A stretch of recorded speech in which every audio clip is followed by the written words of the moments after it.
Hey, business owners, we know you know the importance of maximizing every dollar. With the Delta SkyMiles Reserve Business American Express card, you can make your expenses work just as hard as you. From afternoon coffee runs to stocking office supplies and even team dinners, you can earn miles on all your business expenses. Plus, you can earn 110,000 bonus miles for a limited time through July 16th. The Delta SkyMiles Reserve Business Card. If you travel, you know. Minimum spending requirements and terms apply. Offer ends 7/16/25.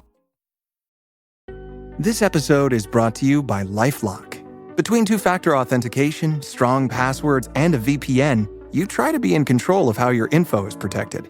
But many other places also have it, and they might not be as careful. That's why LifeLock monitors hundreds of millions of data points a second for threats. If your identity is stolen, they'll fix it, guaranteed, or your money back. Save up to 40% your first year. Visit LifeLock.com/podcast for 40% off. Terms apply. Is your cash earning 4.25% APY right this very moment? It could be if it was in a Wealthfront cash account, where you can earn 4.25% APY through partner banks with free same-day withdrawals to eligible accounts every day, even on weekends and holidays. Just start a withdrawal as late as 9 p.m. Eastern. Go to wealthfront.com to start saving and investing today. Cash account offered by Wealthfront Brokerage. Member FINRA SIPC. Wealthfront Brokerage isn't a bank. Funds are conveyed to partner banks who accept and maintain deposits and provide the interest rate and FDIC insurance. Rate is subject to change. Welcome to the HCI family of podcasts. We're your source for personal, professional, and organizational growth and development. We share our own original research, explore industry trends, and interview executives and thought leaders from across the globe.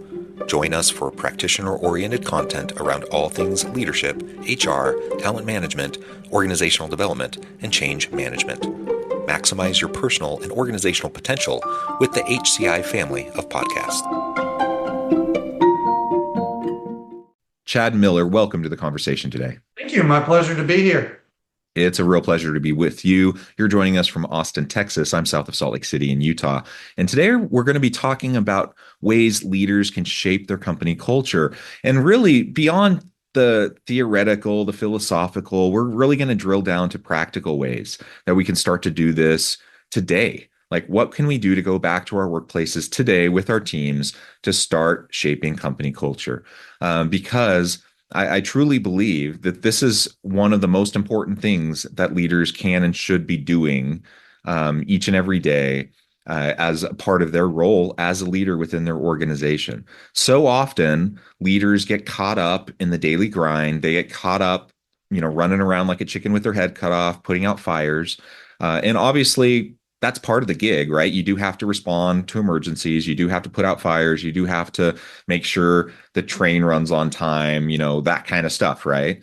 But, and a good leader is thinking strategically. A good leader is shaping culture. A good leader is developing their people, and thinking into the future, trying to develop things so that you can be productive preemptively for what's going to happen down the road. And so I think that company culture piece is really a foundational component for all of that. So we're going to unpack all of this and discuss this as we go through our conversation today.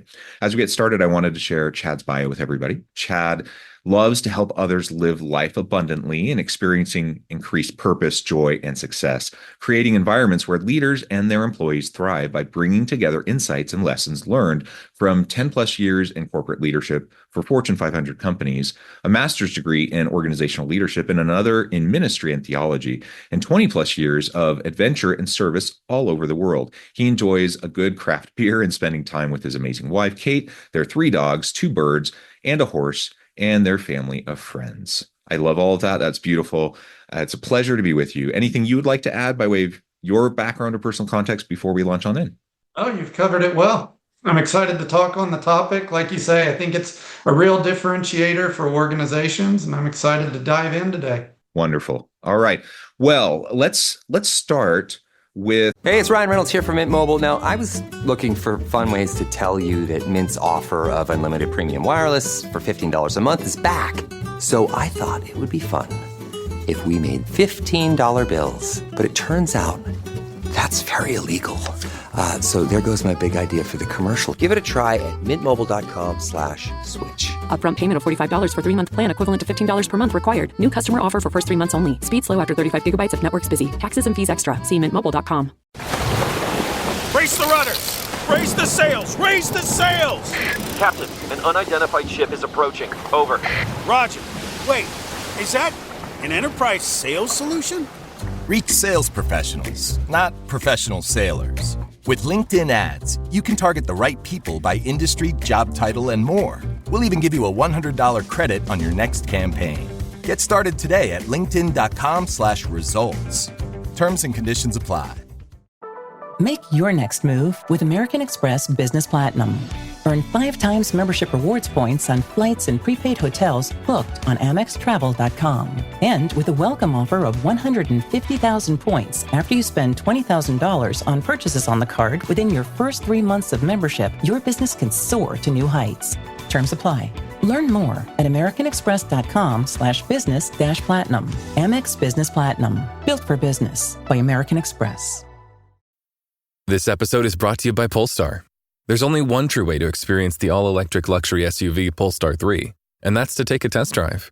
It can go from 0 to 60 in as little as 4.8 seconds with the dynamic handling of a sports car. But to truly understand how it commands the road, you need to be behind the wheel. Up to 350 miles of range, the 3D surround sound system by Bowers & Wilkins. It's all something you have to experience to believe. So book your test drive for Polestar 3 today at polestar.com.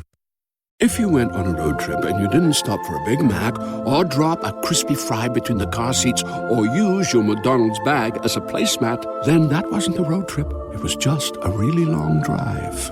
Ba-da-ba-ba-ba. At participating McDonald's. Just a general background to this idea of company culture and why you feel it's important. Yeah, sure. So it all started for me with corporate. I worked originally in IT, sort of a very people assume an HR background or something like that.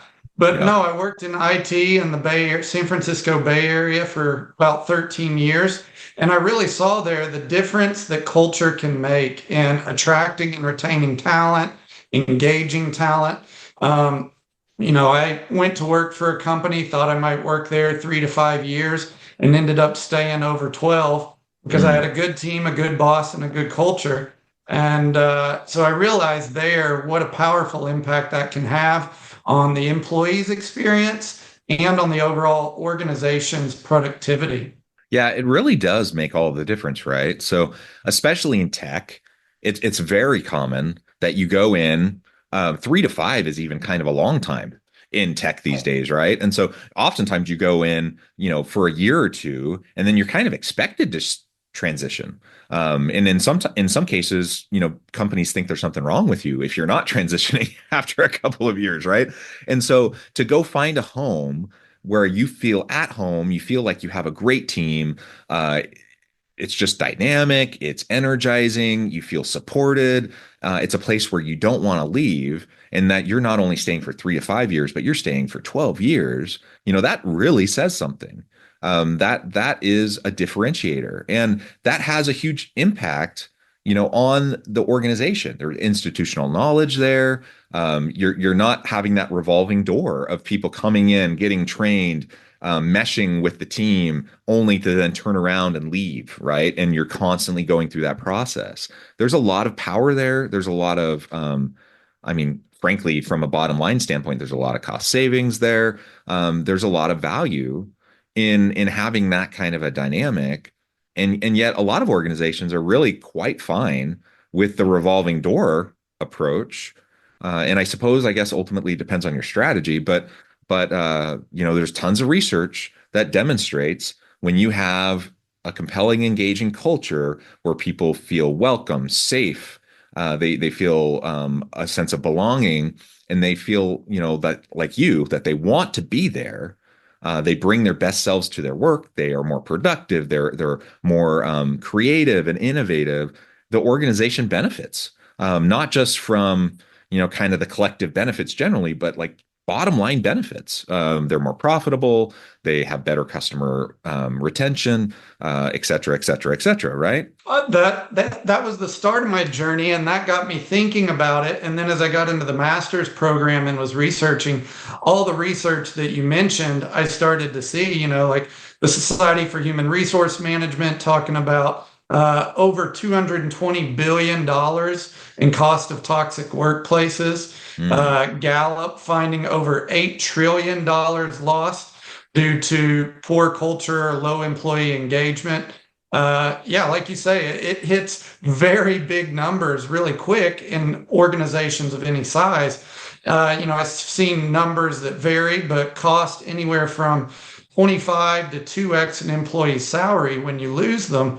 And we know that some of the biggest reasons that employees leave is because of poor relationships with their managers, poor workplace cultures, team dynamics that are discouraging, frustrating to them. All of these things tie back to culture and the leaders that shape these. It can make huge differences in attracting and retaining the talent, which then, like you say, it just multiplies. The effects multiply. The cost savings, increasing the bottom line or improving the return there, but also the innovation. With you leading human capital innovation, that innovation component, culture is such a big driver for that. And for teams that want to be at the cutting edge of their industries, it's really key and does become a differentiator in every way. And of course, setting them aside from all of their competition, just in the way that they, again, create that work environment that's best of breed, best place to work, and really helps those companies springboard to be those award-winning type companies. Yeah. And again, it's bottom line benefits.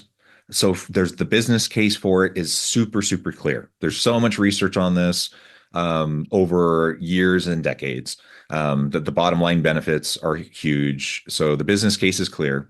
But there's a very clear human case to this too.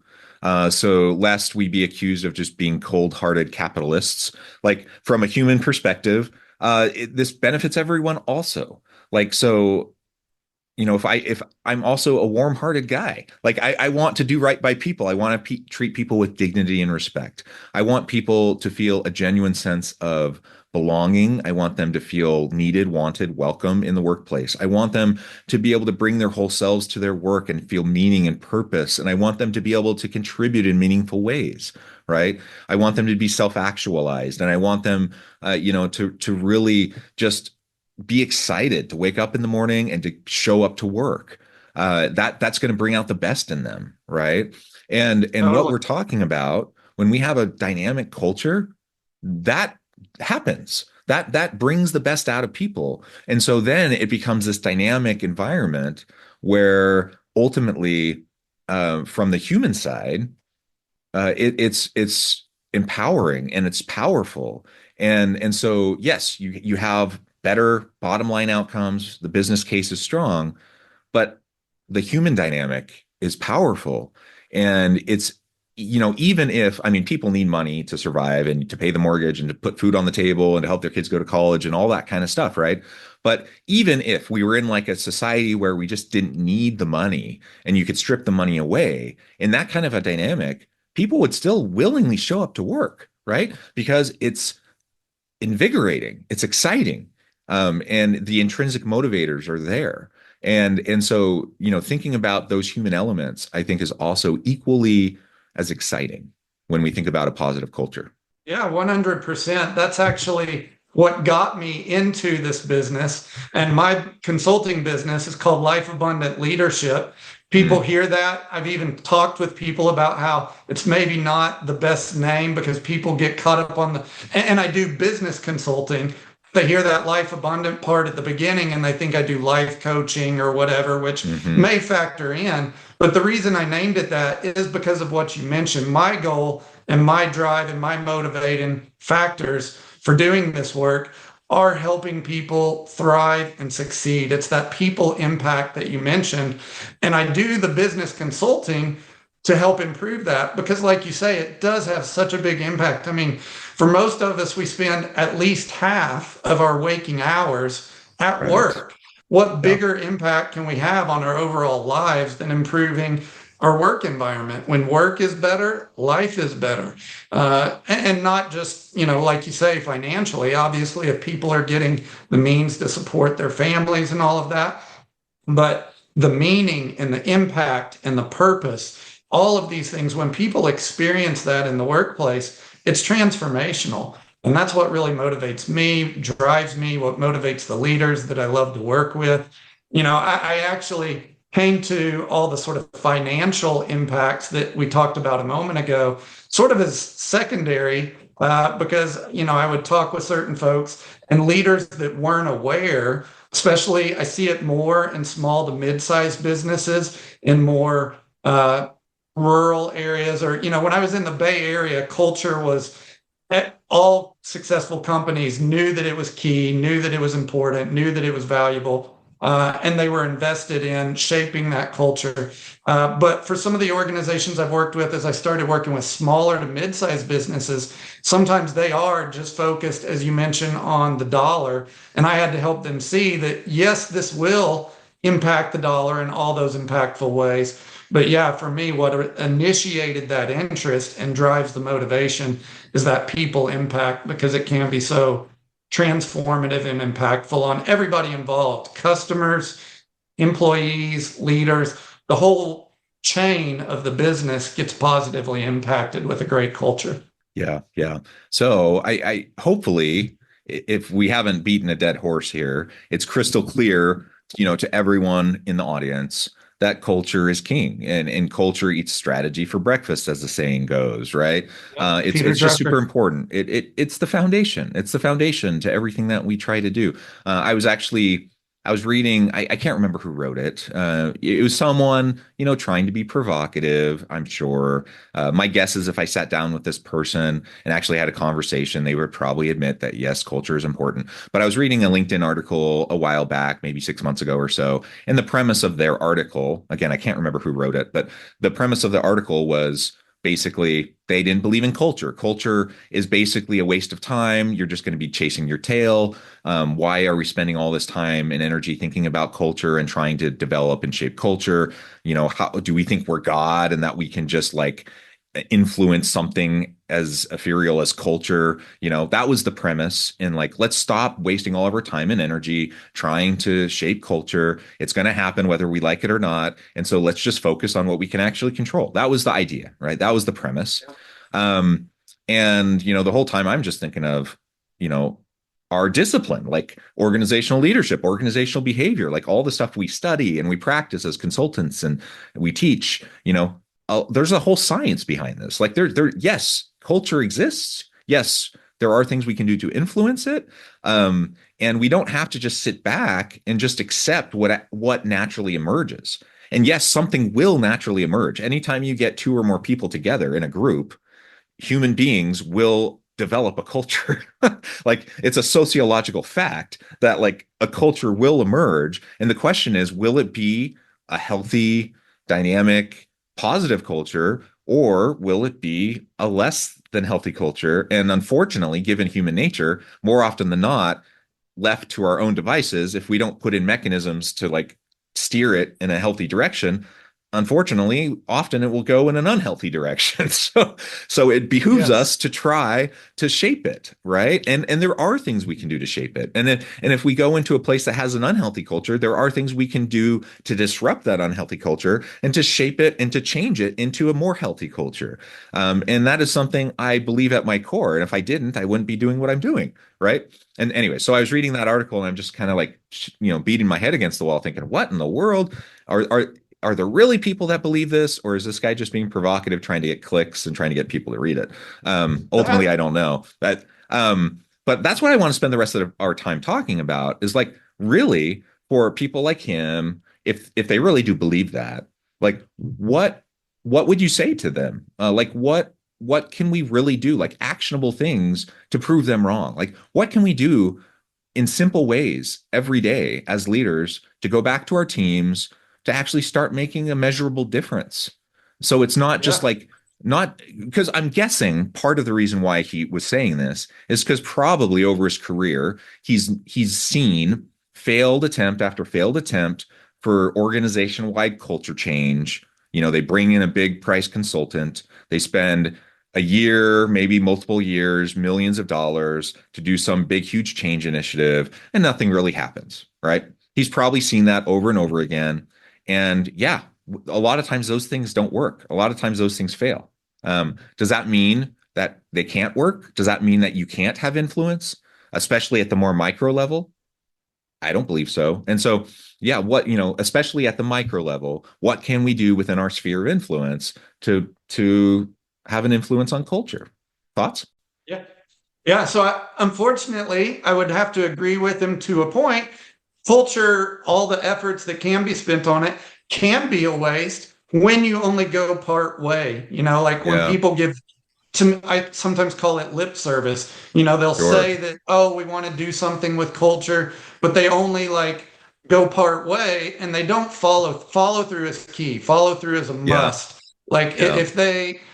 If it starts, you mentioned the micro level, and I think we'll get to that, but starting at the macro level, they've got to have a good mission, vision, values. If an organization doesn't have that, that's where I always start with them. Problem is, most people, that's as far as they take it. And then they think, oh, we did some culture work because we defined some values. And if all you do is make mission statements and values, you put them on posters on the wall in the employee handbook, of course that's going to be a waste. Because it's not really rubber hitting the road. And so what you keyed in on is it's got to, yeah, go ahead. Can I say also, not only is that not enough, and it can be a waste of time in that, you bring in the consultant, you spend the day retreat, and you have the all hands strategy meeting, and you come up with the values and all that kind of stuff. And it can be an exercise, a good activity, whatever. But ultimately, if it ends there, it can be a waste. It can also be a detriment, right? Because then the rest of the people in your organization, they now see these espoused values. They see even these aspirational goals and values, and then they don't see congruency. And they see that you're not in alignment. And then they see, oh, we're just hypocrites. Like we're not even trying to live up to these values. And it actually ends up hurting you rather than helping you.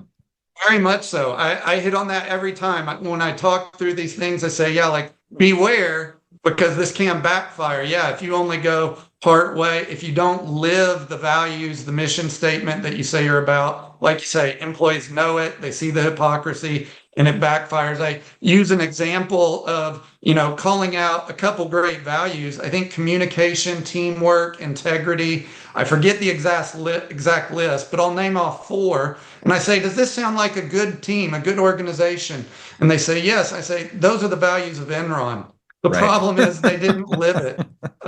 And so, yes, so the next thing, and getting to your question about the micro level, that is the key, going from the values to the behaviors and the fundamentals of rituals that will build in those values into the day-to-day, week-to-week lived experience of the employees. When I worked corporate, the company I worked with, we were clients of this organization called CultureWise, and we used their program, what they call their operating system for culture, to work on it. And what it is from the values, identifying the behaviors that drive those values, and then the rituals that you can tie those into on a day-to-day basis. And I saw it have a significant impact within our organization. And so when I started my consulting business, they were the first company I contacted to get licensed to implement their system. And for folks listening, I'd say a book, Culture by Design, and this goes back to what you were talking about culture will develop on its own. It'll be what it'll be. But if you let it be what it will be, as you pointed out, it's likely to not be good. I call it the culture degradation principle. Left to its own devices, even if you start with a good culture, as the company grows and people get further away from the sort of origin story and the ethos that maybe originated the company, it will degrade. I call it the boulder rolling down the hill. But if you continually fuel culture by investing in it, by working on it, by driving it with very tangible, practical actions, then it becomes the steam train that's pulling the organization uphill instead of the boulder pulling it downhill. but that takes that intentionality. Yeah, and that's a really, really important word, that intentionality. And coming back to kind of at the macro level, these values, the mission statement, the value statement, and having the espoused and aspirational values, nobody expects you to be perfect. Everyone knows that you're not always going to completely live up to them. That's partially why they're aspirational, right? You shoot for the moon, and you don't reach it, but you hit the treetops, that kind of a saying. And people get it. Like nobody expects perfection, but they do expect you to strive for it. And they can tell when you're not striving for it. And the Enron example is perfect. Because clearly, they were giving lip service, and everyone who studied Enron knows that they were doing all the outward things. They were giving lip service, and it was all a facade. And you go into Enron, and it wasn't just everyone knows about Enron cooking the books, right? And the financial stuff and the accounting and the fraud and all that kind of stuff, right? It wasn't just that though. Like if you really study Enron, it was toxic workplace environment, toxic leadership, toxic culture. I mean, they had like sexual harassment stuff going on up the wazoo, like all the like classic things you can think of like a toxic workplace.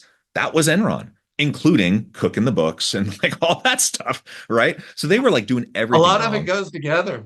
Totally. Yeah, they were doing everything wrong. But on the outside, it looked fantastic because they just had a whole house of cards. They had a whole facade built up. And people know the difference, right? Inside.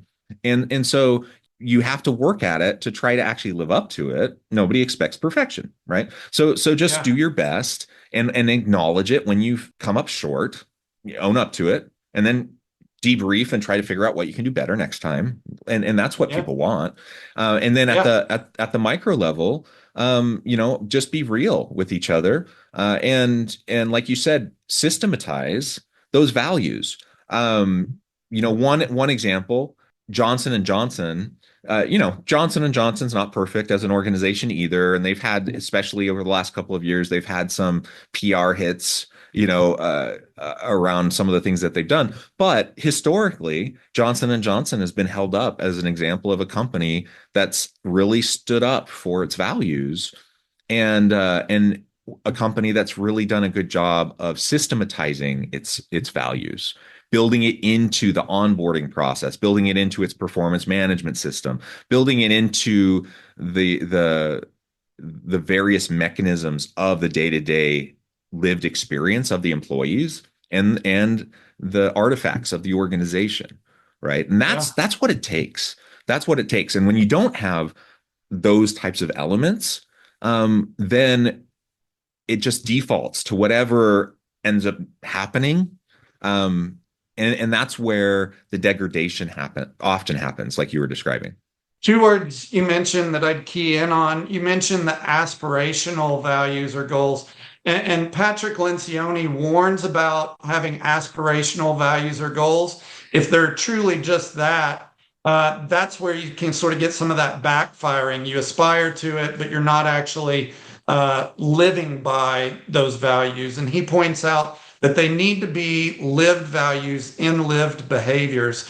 And so, like, if you're going to say something's a value, like you mentioned, you need to hire and fire by it. You need to have teams operating around it. It needs to be integrated into your weekly meetings where you're making decisions based off those values. So definitely, yes, just wanted to mention some warnings, like you say, about it being purely aspirational. It's got to be something that you are making decisions by, acting on, etc.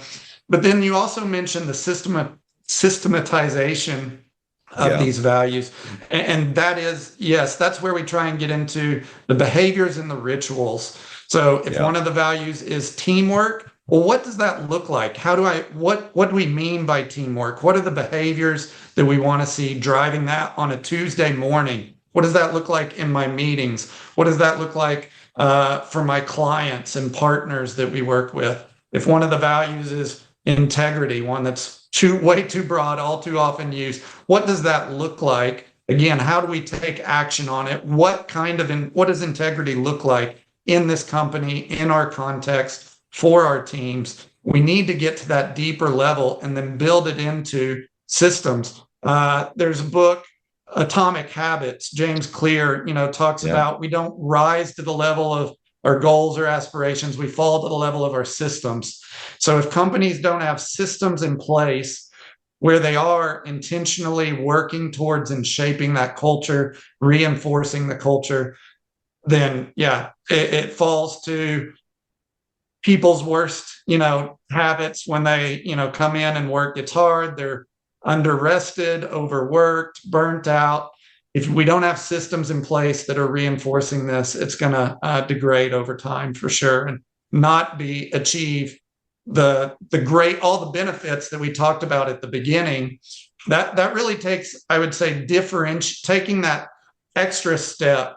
If you only go so far, I would say it's sort of like a J curve on the benefits. The further a company goes in investing to this, they get exponential returns as that culture really goes from good to great to outstanding to world class. Those benefits just multiply exponentially on that steeper side, versus when you're somewhere in the middle, that's where you start getting not the return that maybe executives are looking for. Yeah. Very well said. Well, Chad, this has just been a fantastic conversation. I know the time. I need to let you go here in just a minute, but we've only scratched the surface. Before we wrap things up, I wanted to give you a chance to share with the audience how they can connect with you, find out more about your work, and then give us a final word on the topic for today. Yeah, sure. So connecting with me, LinkedIn is one of the best ways. Chad Miller is my name. Life Abundant Leadership is my business. If you search on those, you should find it. lifeabundantleadership.com is my website. That can also link you there. Happy to connect with folks through that. Encouraging folks, like you said, intentionality is a great word for it. So I would encourage leaders to look at their systems, everything from onboarding, recruitment, on through to what are the performance management rituals that you have, what are the week-to-week meeting rituals, building it all the way through life cycle of the employee so that culture, rubber's hitting the road on day-to-day, week-to-week with the employees. It'll make a huge difference, as we mentioned earlier, not only financially, but the human impact for the leader, for their employees, for their customers, all across the board. Let's make life better through better workplaces. Amen. Well said, Chad. Thank you so much. It's been a real pleasure. I encourage the audience to reach out, to get connected, find out more about what Chad can do for you. And as always, I hope everyone can stay healthy and safe, that you can find meaning and purpose at work each and every day. And I hope you all have a great week.